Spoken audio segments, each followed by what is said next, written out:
বন্ধু তেমন হওয়া উচিত, একজনই যথেষ্ট, এত বন্ধু দরকার নেই। তো ওই ফোন দিয়েছিল, ওর ফোন পাওয়ার সাথে সাথেই নামাজটা শেষ করে বিকেলবেলা ওর সাথে দেখা করতে গেছিলাম। মানে ঈদের নামাজটা শেষ করেই ওর সাথে দেখা করতে চাইতেছি। তো বন্ধু আমার এক সময় দেশে বহুত তাপতুপ দেখাইছে, মালয়েশিয়া জীবন আসবো না। আর আজকে বন্ধু আমার মালয়েশিয়া প্রবাসী। তো যাই হোক, ওর সাথে দেখা করতে গেছিলাম। তো ওরা যে খুঁজতেছি পাইতেছি না, হঠাৎ করে দেখি কি মামায় টিকটকার পোস্ট দিয়া সেই লেভেলের ছবি তুলতেছে। তো ওরা দেখে তো আমি চিনে ফেলাইছি, তো গেলাম ওর সাথে দেখা সাক্ষাৎ করলাম। আর ওর সাথে আরও ফ্রেন্ড সার্কেল ছিল আমাদের। তো সবার সাথে নিয়ে ভিতরে গেলাম। ভাই ভিতরে যে এই জিনিসটা দেখে আমি পুরো অবাক। আর এই জিনিসটা দেখার পর আমি চিন্তা করতেছি ওরা কীভাবে কী করতেছে। তো যাই হোক, পিঠা করে খেতে গেছিলাম। তো পিঠা করে খাওয়ার আগে ভাই বলে রাখি, কালকে আমার কাজ আছে। মানে আমার মাজাজটা এতটাই খারাপ।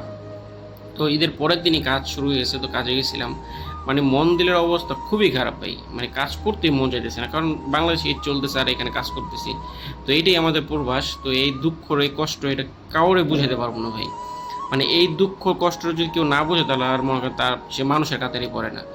ঠিক আছে, এই যে আমার বসের পোলাটা দেখতেছেন না, আমার পাম মারতেছে, কারণ দেখতেছে আমার মাথা পুরো গরম। কারণ ওই আমার ফোন দিয়ে কাজে আনিস। তো এই একটা বালের কাজ দিয়েছে, মেজাজটা এমন খারাপ ছিল, মনে হচ্ছিল এটা ভাঙ গেলাই। তো যাই হোক, পরে আবার এই গাড়িটা ঢুকেছি ভাই। এই গাড়িটা রং করে তারপর সোজা বাসা চলে গেছি। তো সবাই দোয়া করবেন আমার জন্য, শরীর হাত খুবই ব্যথা। তো আল্লাহ তাআলা যেন শরীরটা সুস্থ রাখে। আল্লাহ হাফেজ সবাই।